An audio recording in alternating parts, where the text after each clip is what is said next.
Halo penonton, kita ketemu lagi di Tadarus Ramadan.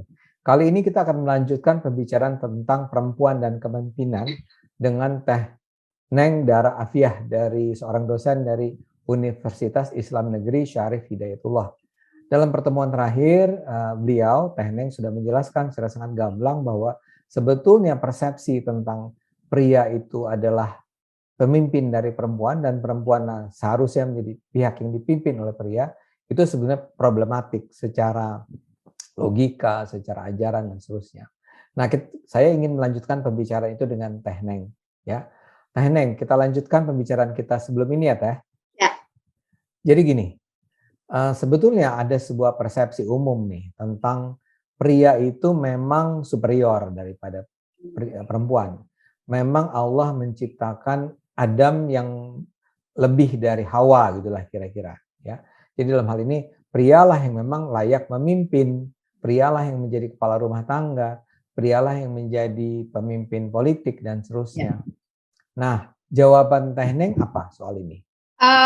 Jadi memang ar-rijalu qawwamuna 'alan nisa bima faddalallahu ba'dakum awliya'u ba'd. Jadi bima faddala. Jadi dipandang laki-laki atau pria punya keutamaan.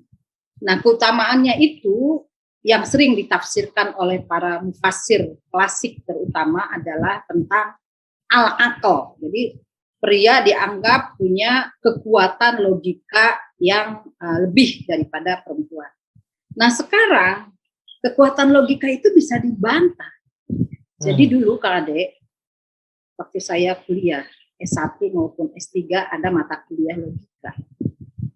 Itu setiap mata kuliah logika saya dapat A excellent, A plus gitu ya, kayak gitu.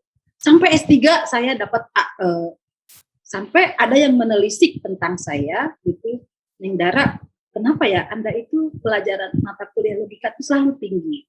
Kamu mungkin dulunya belajar mantik di pesantren. Apa itu? Mantik itu logika.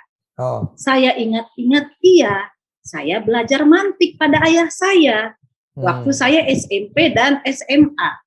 Jadi yang ingin saya katakan di dalam perihal ini, kelebihan yang sering dimaksud adalah karena pria dianggap punya kekuatan logika. Sekarang itu tidak terjadi lagi. Banyak perempuan yang jauh lebih logis daripada pria sekarang ini. Gitu. Berapa banyak guru besar, berapa banyak sarjana ya gitu. Itu kalau tidak mengutamakan logika, mereka nggak bakal lulus itu sekolah tinggi-tinggi itu. Jadi itu bisa dibantah kekuatan logika itu, ya. Yang kedua adalah al-hazm. Al-hazm itu tekad yang kuat. Jadi kira-kira pria itu dianggap orang yang punya tekad gitu ya, yang punya kemauan yang kuat. Sekarang itu perempuan itu banyak orang yang fokus dan punya tekad yang kuat, banyak sekali. Di kelas saya ngajar beberapa kelas, itu perempuannya pinter-pinter gitu ya, lebih konsentrasi, kalau ngomong powernya itu kuat gitu ya. Sementara pria tuh menye-menye gitu ya, menye-menye, ngomong tuh juga nggak jelas gitu. Jadi al-hazmnya di mana ini gitu kan, kayak gitu. Jadi itu al-hazm. Jadi al-hazm, al-azm, al-aql, juga keteguhan atau al-azm ya, keteguhan gitu. Jadi dipikirnya hanya pria yang punya keteguhan, enggak, perempuan juga punya keteguhan gitu ya. Terus juga ada kemampuan menulis dan keberanian. Jadi istilah dalam bahasa Arab al-kitabah dan al-furusiyah, al-furusiyah wa al-rami. Jadi kemampuan mencatat. Jadi dikiranya hanya laki-laki yang punya kemampuan mencatat. Jadi kemampuan itu yang dipandang sebagai kualifikasi pemimpin. Dan kualifikasi itu ada pada perempuan. Dan banyak perempuan yang punya kemampuan kualifikasi seperti itu.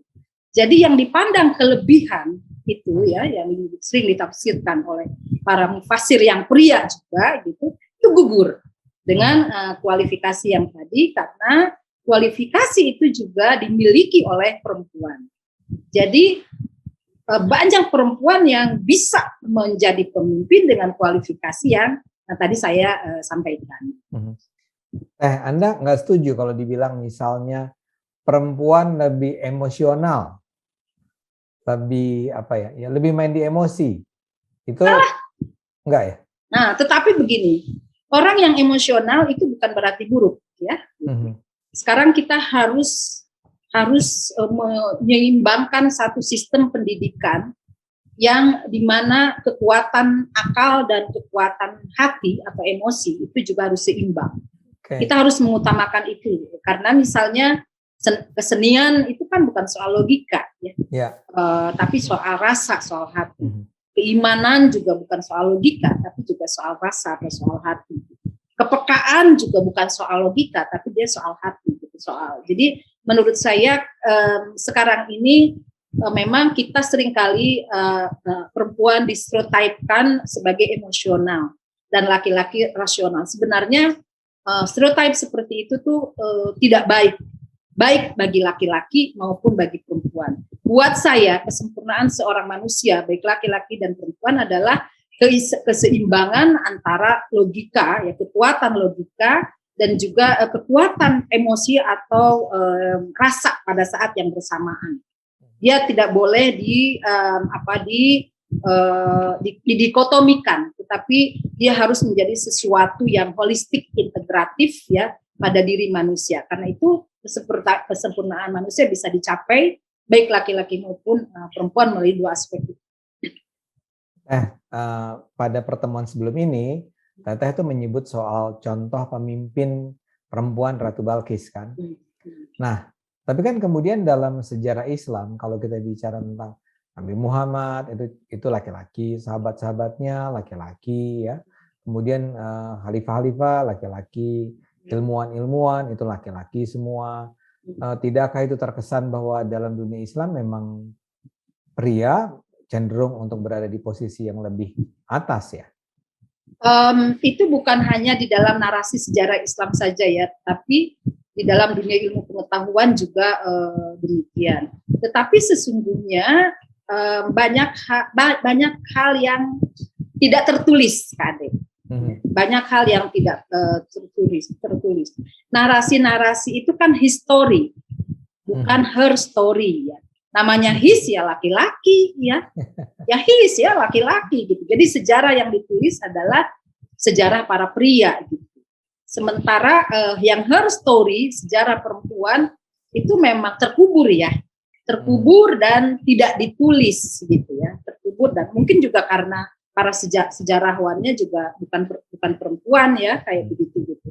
Tetapi misalnya di dalam Al-Qur'an nih, Kak Ade, ada sejumlah perempuan yang saya ingin mengatakan dia mungkin sebagai nabi sebenarnya. Misalnya perempuan istrinya Fir'aun, namanya Asyah, ya, namanya Asyah. Dialah yang menyelamatkan Nabi Musa dari kejaran Fir'aun yang memungkinkan Musa masih tetap hidup. Nah, itu dinarasikan di dalam Al-Qur'an, ya. Ya, belum lagi misalnya saya kebetulan sekarang lagi tadarus, Kak Ade, ya. Tadarus pribadi saja gitu. Ingin membaca ulang peran-peran sahabat perempuan pada zaman Nabi, dan itu ternyata banyak.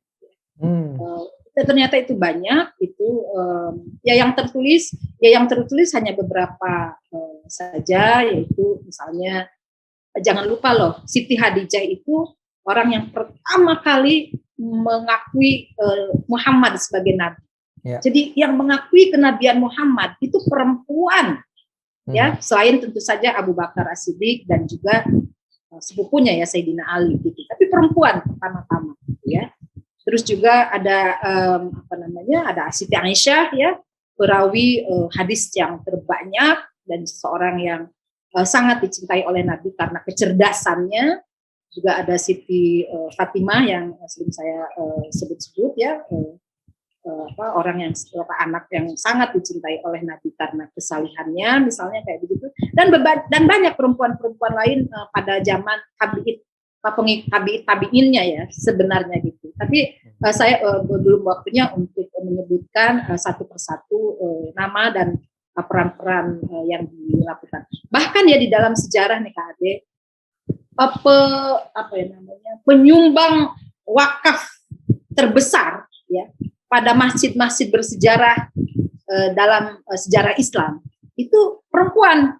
Oh. Jadi yang kaya itu perempuan gitu ya, yang pemilik harta itu perempuan karena mereka lah para pemberi wakaf terbesar. Luar gitu. Jadi biasa. luar biasa sebenarnya. Nah, ini yang tidak diungkap. Jadi saya kira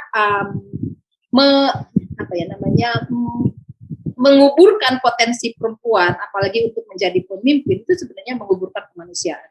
Menguburkan kemanusiaan dan juga menguburkan potensi yang oleh Allah Subhanahu wa Ta'ala miliki kepada kita semua.